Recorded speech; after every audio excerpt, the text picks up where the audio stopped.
Welcome everyone to another edition of Morning Fuel. As you guys know, during the pandemic, we put these together to share critical information with our membership when we couldn't get together. We're going to continue this series occasionally when we have important information to relay. And I want to make certain that you guys have a chance to visit today with a very critical allied partner for the Petroleum Alliance of Oklahoma. First of all, I want to make certain that our participants are reminded that their microphones have been muted and their cameras have been turned off. We're going to use the chat function for any questions, and Cody and I will monitor the chat as we get through the presentation. And so please feel free to ask our guests questions if you have them. All right. So today we're going to be joined by the Oil and Natural Gas Information Sharing and Analysis Center. I'll call that ONG-ISAC from this point forward, just for simplicity. As you guys know, right now you're facing malware, data breaches, insider threats, cyber espionage. We're all aware of the Colonial Pipeline ransomware attack that occurred in May, and what kind of not only teachable moment that created for us with regard to the importance of pipelines in the oil and gas industry along the eastern seaboard, but also just how critical cybersecurity is. The Biden administration has rolled out some new proposals that we'll get into in just a minute, but I want to introduce Angela Hahn, the ONG-ISAC Executive Director, and analyst Hassan Jacob and Jacob Stanley. Welcome, team. So happy you're here today. Guys, go ahead and unmute your mics. And Angela, if you'll just tell us a little bit about how ONG-ISAC got started and what its role is. Sure. And I do have a couple slides that we'll walk through in a moment, but just to get started, some background. The Oil and Natural Gas ISAC is an information sharing organization, and it is like many other ISACs that focuses on a vertical of critical infrastructure, in this case, ONG. And about, they were incorporated in 2014 and 2015 kicked off and have been growing and maturing and developing ever since. Great. And its principal mission?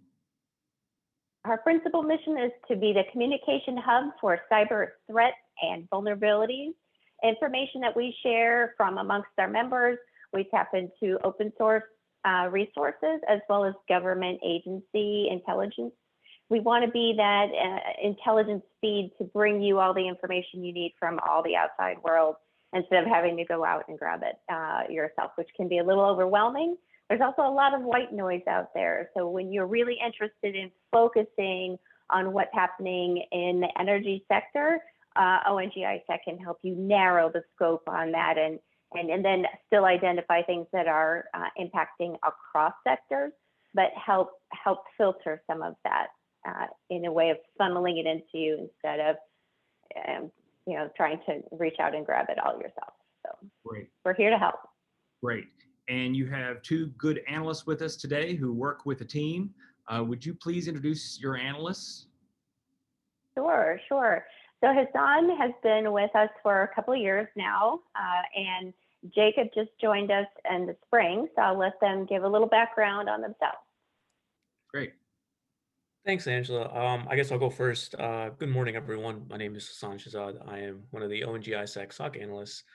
Like Angela said, I've been with the ONG-ISAC for a couple of years now. And before then, I was working with a couple of security vendors, just finishing up my degree in cybersecurity, things like that. I've been with the ISAC, really just focusing on cyber threats, relevant to the sector, and cyber threats not directly relevant to this sector, things that as a whole impact cybersecurity, and such. But yeah, that's really me in a nutshell, really. But I'll pass it off to Jacob to talk about himself a little bit. Great. Hey everyone, appreciate y'all having us on the call here today. A little bit about me is I'm a University of Houston alumni.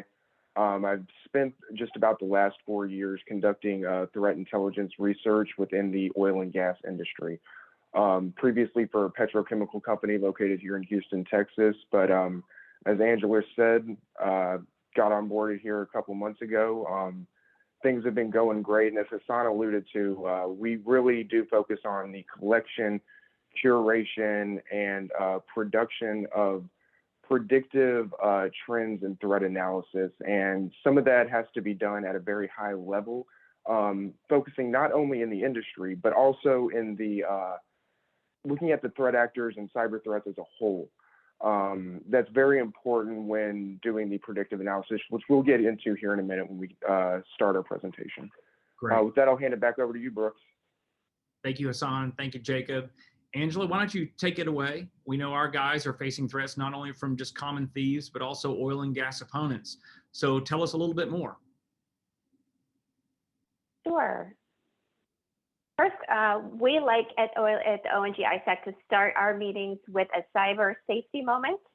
And this one is some helpful hints from a resource called SANS. They produced a monthly newsletter called Ouch, and it is available for free. Go to the SANS.org website and you can get on the distribution list.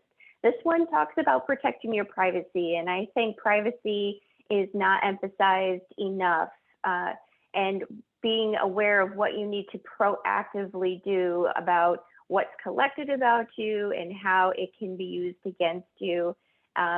This is, I'm not a slide reader, so I'll give you a moment to take a look through these recommendations from SANS. But it's a good refresher for us, even in the cybersecurity space. We still need reminders to be cyber safe and aware. And we share these types of cyber safety moments with our member companies, who can then broadcast them in various ways within their company to help their employees and their employees' friends and families to just be more cyber safe. This slide will help me kind of talk you through what the ISAC is all about. And it really, I think, does a good job of explaining why we are exchanging cyber intelligence. It also explains a little about who make up the ISAC.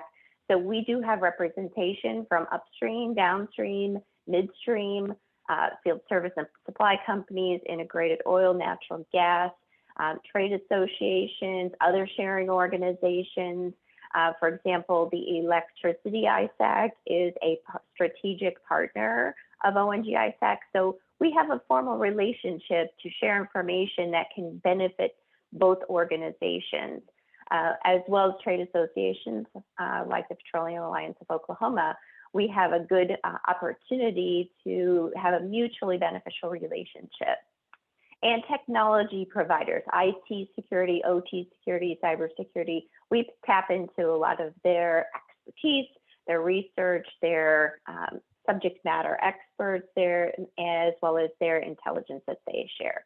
So again, we're trying to be that hub to bring all of those, that talent, that information, that expertise together to help our members in their endeavors to protect their networks and systems and facilities.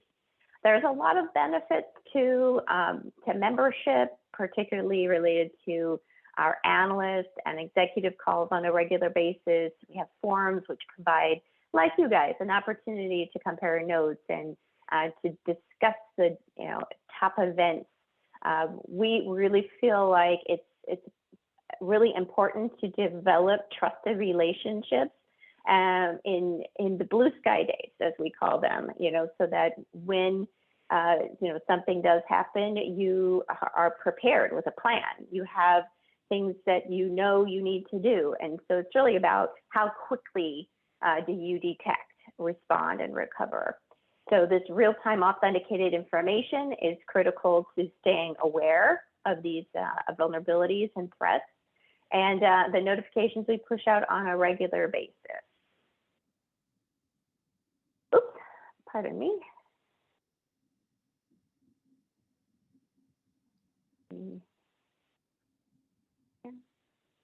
So what kind of information is important for ONG-ISAC to share? And I use the acronym SMART. This helps us really focus, because the information that we're sharing has to be specific. We want you to be able to understand what exactly the threat or vulnerability is. If it's too general or too broad, it's not going to be very helpful to you. We also want to give you measurable information. This might be indicators of compromise that you can run through your logs or networks and see, but it really has to be like, how is this helping? Actionable. This is a key one, because if I give you information and you go, oh, that's nice to know, but I can't do anything with it, that's not helpful. If it's actionable, you can go and actually do something with the information. That's the goal there, is to make it something that you can actually learn and do with, instead of the nice to know stuff. It has to be relevant. I talked about earlier how we are bringing information to the members, and Jacob used a great word, curated. This is making it important and relevant to you. And what's the T stand for? Timely. If it's too late and you've already been a victim of an attack, or we sit around on information too long and it doesn't become as relevant. So here's our way of kind of narrowing down what the ISAC will share in the form of SMART information. And that's the end of my slideshow. I'm happy to entertain questions, or we can jump right into the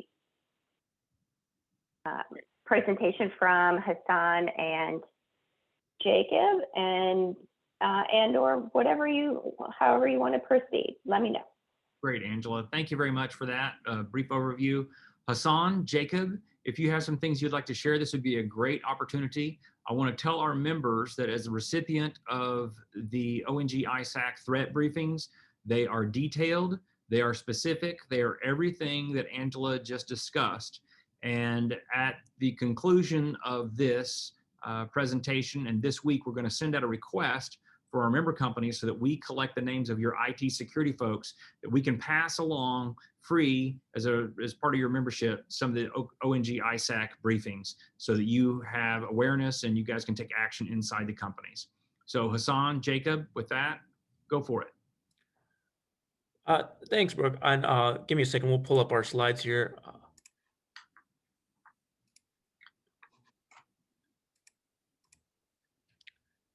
Just want a quick confirmation. Can everybody see those?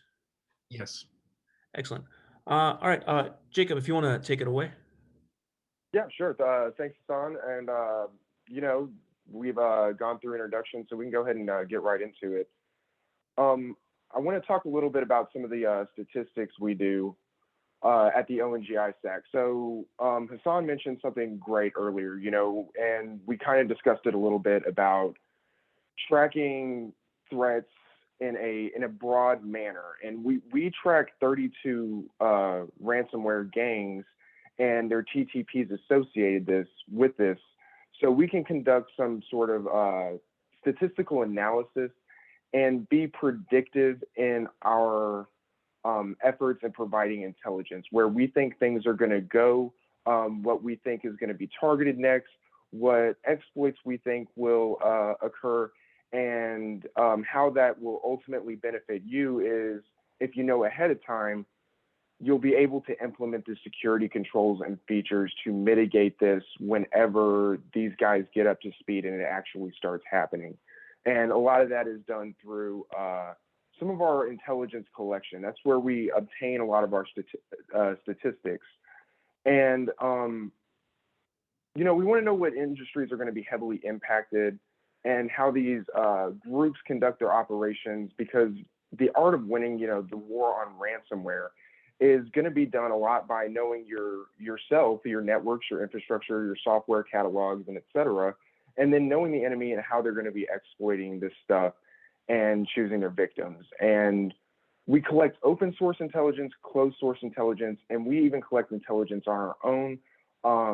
on different forums, monitoring cyber criminals, because even some of the intelligence tools, they'll sit there and they may have the information, but you don't really know how significant it is unless you're immersing yourself, so to speak, in the community. And it's kind of like a three-legged stool. I mean, if you knock out one of the legs of these, your operations, your intelligence gathering is a little bit crippled, and there's going to be different key moments for each of these. For instance, open source intelligence is very important because it provides different perspectives on evolving situations and might shed some light on things that you miss when conducting your own research. I think open source intelligence is most effective when you look at it from a holistic point of view, and looking at trends, right? So what are people talking about on social media? What is the big news feeds like? Okay, everybody is writing a different piece on an article on ransomware or some other threat actor, and it's hard to keep up with all this. But if you can aggregate all those articles and stuff and make it in a searchable format, which we've done, you can quickly pull up, okay, I want our evil ransomware, right? Sodonokibi, and it'll give you every single article. And I mean, we can go back years and see how they first got started and conduct our research all the way through. So open source intelligence is very important in that regard. Closed source intelligence is also very, very important. Working in the intel feeds, working with our government partners. If you see something, it's important, I think, to contribute some of that information or deliver some of that information to the FBI, the DOE. Make sure that we're having these conversations early and often, so when things do go wrong, it makes the conversation a lot more pleasant when it's not a blue sky day and it's actually raining. Another thing that I think is very important in closed source intelligence is industry contacts, something that I personally refer to as the buddy system. I've got it's going to be all your contacts that you make throughout your career. And it's, as an IT security professional, I mean, it's important to me to be able to pick up the phone, text somebody that I know, say, hey, we've been seeing this. Let's keep it TLP amber. I want to make sure, like, if you guys are seeing something else, and let us know. And, you can make that as vague as what, but it's kind of like phone a friend, right? That's very important as it goes along. And then lastly, just talking a little bit about the human intelligence and research, getting on the criminal forums, like I said, understanding what they're talking about, what's important to them, and then collecting the data and metrics at the source. A lot of the stuff that we collect is very, very important. Getting on the dark web forums and getting that data there, because like I said, the tools can be missed out at times. Moving on to the next slide. One of the awesome trends that we have seen, unfortunately in the aftermath of the colonial pipeline, is that, ransomware attacks have actually dipped for this month. And some of the things that, we've analyzed and we think have caused this is, the U.S. law enforcement, they're treating this stuff akin to terrorism at this point. A very strong response from the United States government and the administration, and working with the law enforcement of other countries to make sure that this stuff doesn't happen again. I think it's going to be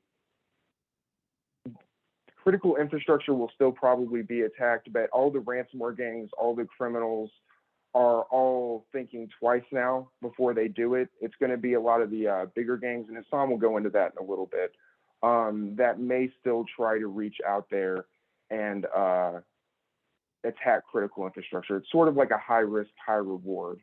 And some of the other things, Russia has indicated that they're thinking about extraditing some cyber criminals.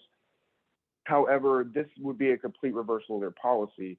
Looking at the conversations that happened in Geneva, nothing really earth-shattering came out about that. So it's going to be a while before we see any kind of situation or relationship developed from that meeting. And other things, NATO is going to incorporate cyber attacks into Article 5.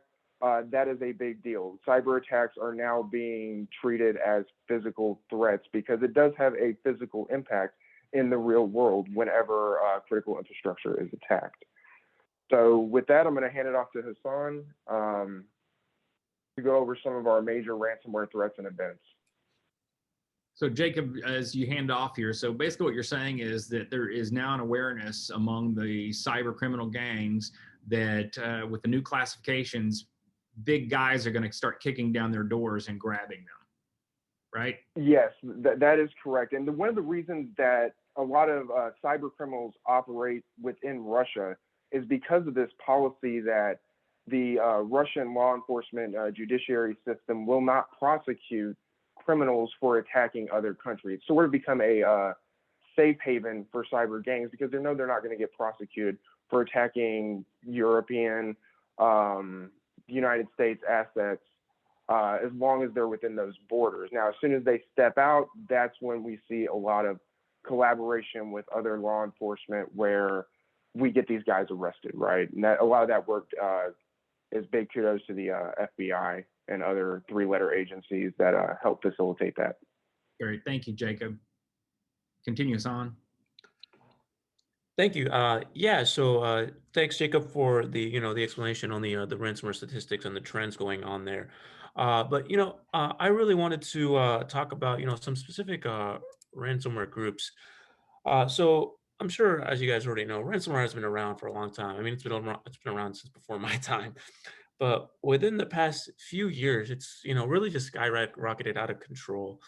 You know, um, I remember when threatening victims with stolen data wasn't a thing, but now it's just assumed to be part of ransomware attacks, and some even going as far as to include DDoS attacks now, and also notifying customers of the victim, telling them, hey, we have this victim's data, you're part of it too. You should notify your victim to have them pay the ransom. So, on the slide here, I've listed a few of these ransomware groups that I'm sure you guys are all familiar with. Um, and like Jacob said, we track roughly about 35 ransomware groups, including some that are non-active at the moment. But uh, talking about few of these groups, I wanted to start with DarkSide. I'm sure you guys are already familiar with them, considering they're infamous with the Colonial Pipeline attack, which we will talk about more about in a second here. But ever since that attack, I think they had about two or three more ransomware victim postings on their site, and then everything got shut down for them. On the other end, something similar happened to Clop. They recently got hit too. Clop was running wild in the first quarter of the year with the Acelion vulnerability, which impacted a ton of companies. But just last week, the Ukrainian law enforcement found a few individuals associated with the group. So they're definitely on thin ice at the moment. I know that their site went down, or they didn't have any postings. I don't remember correctly if their site did go down or not, but they did not have any postings at that time. And then just recently, I believe just this morning, it was posted that they are back up and running. They have a couple new victims that we are looking into at this time. And then we have Abaddon, who have been, I would say, one of the most consistent groups this whole year. In the month before they shut down their operations, they truly went out with a bang. I mean, we saw a ton of alerts from them week after week, which we believe to be, like I said, their sort of last hurrah, just to make as much money as possible and then pull out.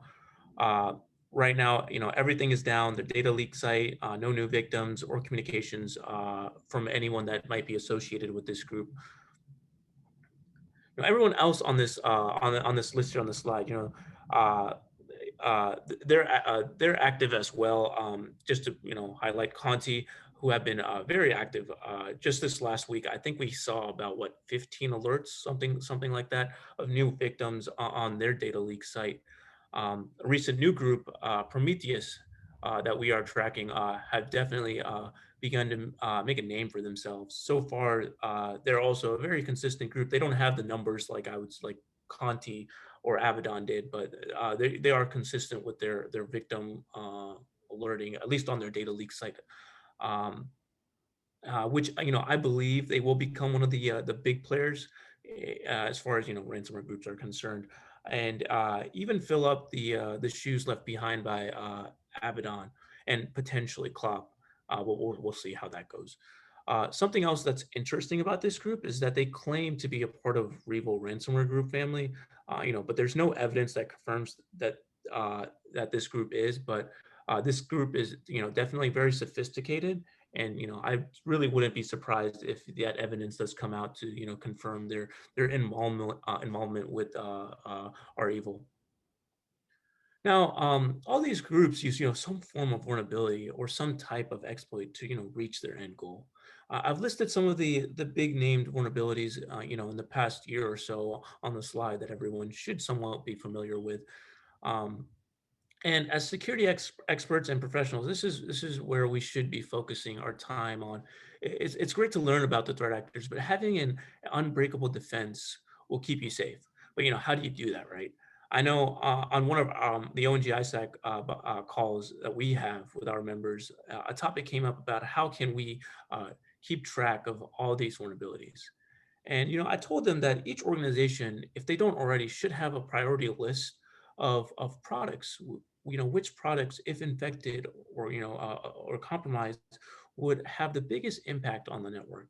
From there you just work your way down that list, and maybe you don't hit everything on that list, but at the very least you've covered the absolute critical stuff that uh, just can't get compromised. You can't let that get compromised, or else the cat's out of the bag at that point. So moving on here to our next slide, let's talk about some of these ransomware incidents, like I mentioned. Starting one of the most infamous ones of the year, you guys are probably already pretty familiar with this, the Colonial Pipeline incident. So I just wanted to do a quick recap.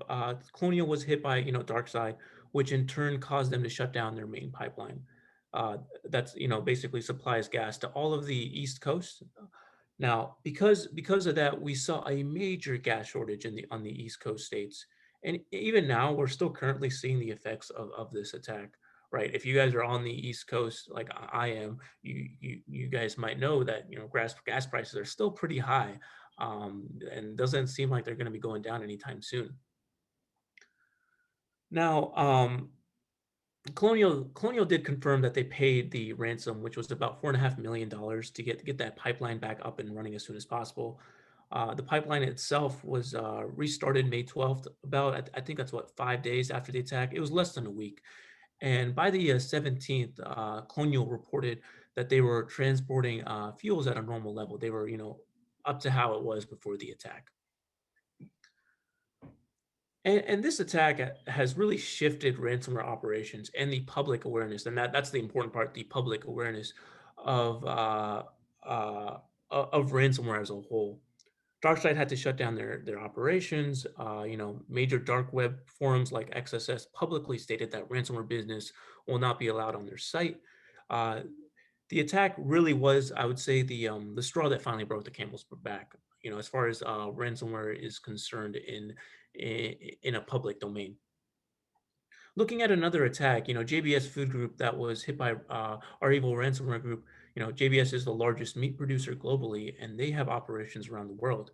And similar to the pipeline incident, they had to shut down their operations. They did end up paying around $11 million to the ransomware group. But I want to talk about the similarities between the attack, and the Colonial one. These two attacks in recent memory, other than maybe the Kia Motors one that happened, I believe in March, or it was earlier in the year. The similarities between the importance of how public they are, how they impact the general public. Now moving it here to a couple more attacks I wanted to cover. Now, like I said, the first two attacks are more of an impact to the general public, but these two attacks, the Jones Day and the CNA insurance company incident, are more of an impact on other organizations. So law firm and insurance companies are a gold mine for these ransomware groups. The amount of information on other companies they can dig up is an insane amount. REvil had a interview a while back with a Russian YouTuber. I think the interview might still be up, and if you haven't watched or read about it, I implore you to check it out. It's very fascinating to get into the insides of how a threat actor thinks. But one of the questions that was asked was, what is your favorite organization to hit, and they said law firms and insurance agencies because they hold informations on so many other companies. For example, Jones Day is an international law firm that was hit by Clop ransomware. The law firm happened to have files related to, President Donald Trump, which were leaked by the threat group. And then CNA, who were hit by Phoenix Locker, had over roughly 15,000 devices on their network infected.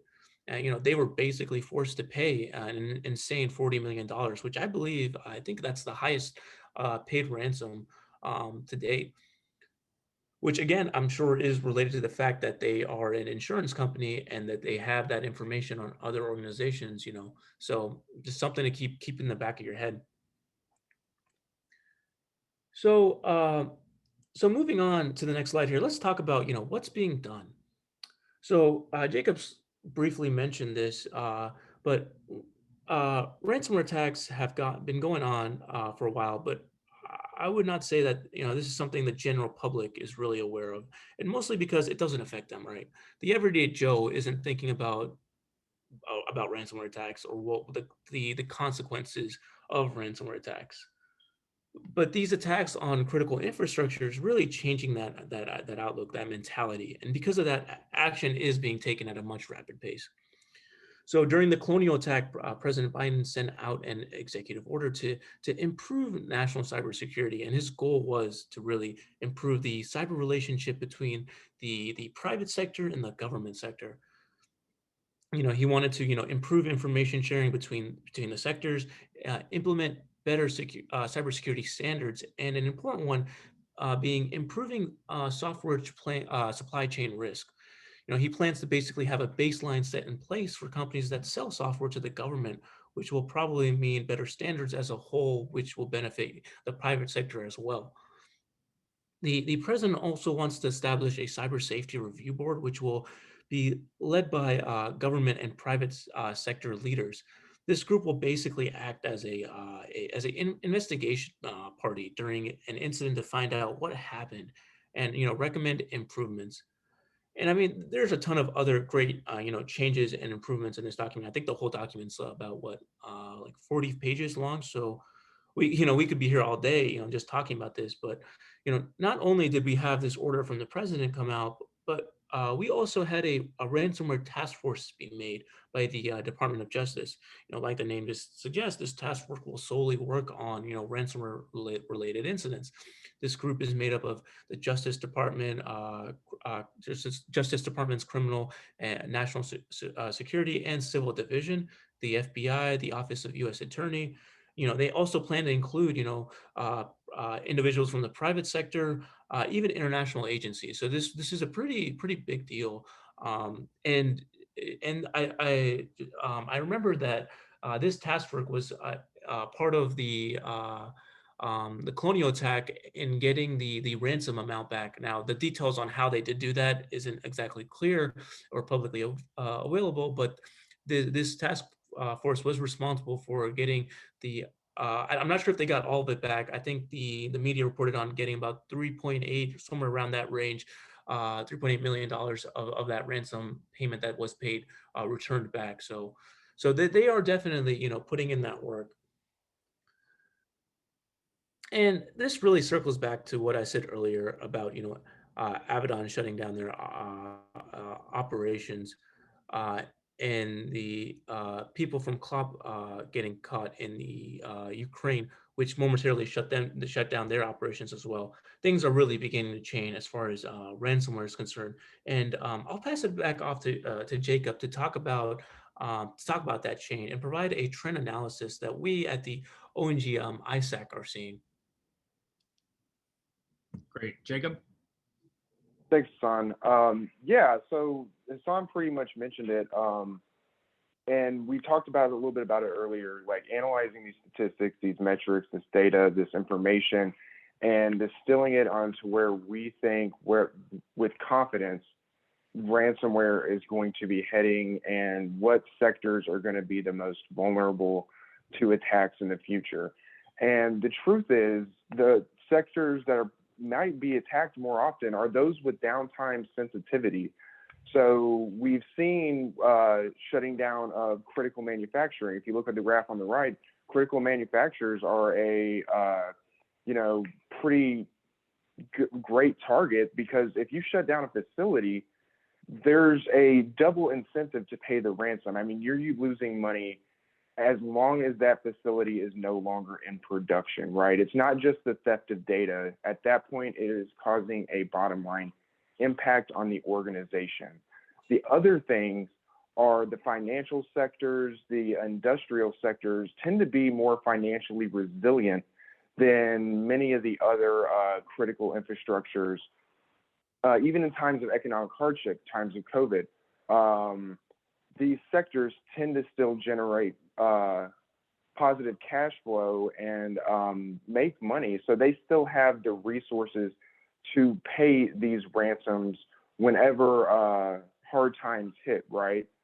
So that's part of the factor as to why we see the critical manufacturing sector so high in the numbers right there, especially during 2020, during COVID, right? I mean, this is 2021 now, but as things get back to normal, this may change, but right now it looks like it's going to stay with downtime sensitive industries.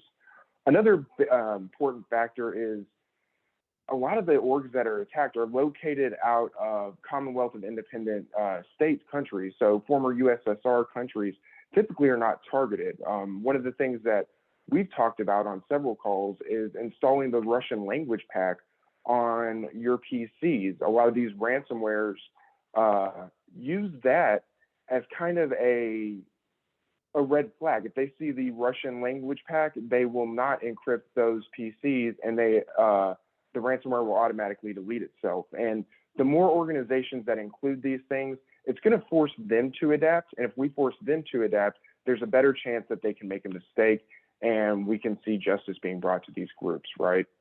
Another thing is the volume of attacks. We did see a little bit of a decline in Colonial Pipeline, but it could resurge depending on geopolitics, right? It depends on if Russia is going to start extraditing cyber criminals, right? What kind of deal that will look like. You know, if everybody installs the Russian language pack and they can't use that as a red flag anymore, and let's say Sotonokibi R Evil attacks a Russian-based organization, now they're open for prosecution in that state. So that's kind of how we can sort of drive the change to get these guys to face justice, right? Another thing that we're seeing is a shift in TTPs, right? A lot of ransomwares are going private now. Before that, they offered affiliate programs where anybody really with a technical background and knowing who to talk to could become basically a subcontractor of these ransomware groups, hire them out to handle the ransom, the encryption, the payment, the extortion. All you have to do is just break into the organization, right? So there's a lot of information on the affiliates, but a lot of ransomware gangs have shut that down, or at the very least are going to start vetting their affiliates' targets, right? Because this industry thrives when it's in the shadows, right? Whenever we start putting the magnifying glass on them and it starts becoming front page news, that's when we start seeing the doors getting kicked in, right? It becomes a very public outcry to get this problem solved. So we may see them slink back into the shadows for a while, but reemerge. And another thing is we may see more obfuscation. We may see ransomware groups change names. We may see them try to act like they're coming from different countries outside former Soviet states, right? Anything to kind of hide their operations, but still make money. It is a business after all. And if they're not going to make money, they will not conduct operations right. So hopefully with the trends that we're seeing are in some aspects good, they're in some aspects bad. But hopefully we will see more of these groups face justice in the wake of the Colonial Pipeline and other attacks on critical infrastructure. And with that, Brooke, I'll hand it back to you. I believe that concludes our presentation. We do have time for questions here at the end, so we can open it up. Great. So let me hit the chat line first. AmShot, the Petroleum Alliance of Oklahoma's IT provider, has recommended a couple of solutions to some of these, along with yours. And then there was a question from AmShot regarding any recommendation or input on ways to provide network level security and protection. And Angela responded. Angela, if you want to just hit that one on your own right now, that would be great. And then I'll pivot to a couple other questions that I have. Well, the NIST cybersecurity framework is absolutely a tremendous resource that is scalable both in the maturity of your cybersecurity program, but it gives you an opportunity to grow and focus on, prioritize on what can enhance your cybersecurity with different areas of focus. And so I highly recommend that. You know, in general, there are ways to increase your what's called defense in depth. And those are guidelines and recommendations. DHS has quite a number of recommendations on and guidance available on their website. I highly recommend folks go check it out. You know, it's things like, you know, basic cyber hygiene, like strong passwords, network segmentation, you know, just ways to make it harder for the bad guys, having those layers of protection. That's what's meant by a defense in depth. But there are a lot of good resources out there. ONG-ISAC can, you know, point you in a lot of the right directions. There's opportunity to compare amongst your peers what others are doing, and that is successful. And when you do see some suspicious activity, maybe scanning on your network or a URL that looks, you know, to be potentially bad, you can submit that information to Jacob and Hassan, and they can conduct what we call an RFI. It's an opportunity to canvass other ONG-ISAC members to see if they are also seeing this. Most recently, there was an example that we had where a member was seeing some attempted denial of service attacks, so a DDoS attack on their public website. And it was put out to the rest of the group, and sure enough, other members of the ISAC were seeing it and were able to discuss some of the indicators that others could look for, some remediation actions, as well as just figuring out, are you being targeted, or is this a broader attack on the energy sector, or is this a crime of opportunity that they are, you know, trying everyone and anyone that they could try to extort money in this, making this attack stop. So I'll just turn it back to you guys, but if there are there's just a lot of great resources out there. You need to narrow your scope, and this is a good way to start. Great, appreciate that. And appreciate Lane's comments from AmShot regarding SentinelOne, AppRiver Zix, and then Datto Solutions. I don't know if I'm pronouncing that correctly, but I know that there are a lot of tools out there that the professionals on the ONG-ISAC and the other security teams use. Quick question here regarding what kind of companies within the energy industry are seeing attacks. Are we talking about upstream, midstream, downstream? We know about Colonial. Are we talking about companies that are small, companies that are big? How are our threat actors kind of slicing and dicing us with regard to opportunity? Yeah, that's a great question. It's really the entire industry. With ransomware specifically, it's mostly targets of opportunity, and those targets of opportunity tend to be smaller companies that may not have the budget or technologies in place and defense and depth strategies in order to protect themselves, right? And I think we're going to see a shift to smaller organizations and companies on all levels, right, being attacked while these guys try to slink back in or slink out of the spotlight, right? But we have certainly seen large orgs being targeted and compromised too. One of the things that I think is very important is asset management. That is a lot of things. If you don't know what you have, you don't know where you're going to be exposed at, right? And the larger your organization it is, the more difficult asset management becomes. And a key to that is protecting that perimeter. If you forgot to apply a patch on a server, or forgot to scan a subnet that's internet facing. Just simple mistakes can lead to organizations being compromised in big ways. And it does come down a little bit to simple cyber hygiene, but the bigger you are, I mean, the harder that gets. Hassan, do you have anything to add to that? No, Jacob, I think you did an excellent job answering that question. And I totally agree with you 100%. And I spoke about this a little bit earlier too, as far as having priorities put into place when it comes to patching, right? You know, knowing what needs to come first, you know, what is more severe if infected, if compromised than something else. Once those things are put into place, I think that it's definitely scalable. It makes everything a bit more easier to manage. And even if you are a smaller company, getting that put into place really will solve or at least act as a very strong line of defense for you, even without those technologies that at a bigger organization or resources a bigger organization might have. Great. Well, listen, guys, I really do appreciate that. And for our members of every size, we're going to be providing you our information from ONG-ISAC on a regular basis. We're going to be sending out a request for the names of your IT security folks. Again, small companies, this applies directly to you as well. And I know a lot of you guys out in the field are problem solving and coming up with creative solutions regarding, let's say, Bitcoin and other things. It's going to be important to make certain that you guys have good security around your systems. Let's not let these bad guys win. All right. With that, let me transition a little bit here. Thank you so much, Angela, Hassan, and Jacob, for that update. Again, this has been recorded and we'll be providing this to our members.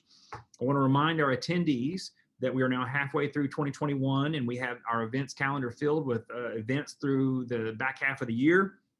Registration is open for our August annual meeting at the Four Seasons, our largest event of the year. Please participate in that. I think you'll love the opportunity to network and get back together, learn what's going on in the industry from leading authorities, and also make certain that we're putting some deals together. So on the deal front, July 12th is our first Firecracker Golf Tournament at Twin Hills. This is an opportunity to make certain that you guys close and look forward into leaning into some of these higher prices, get together, put together some deals.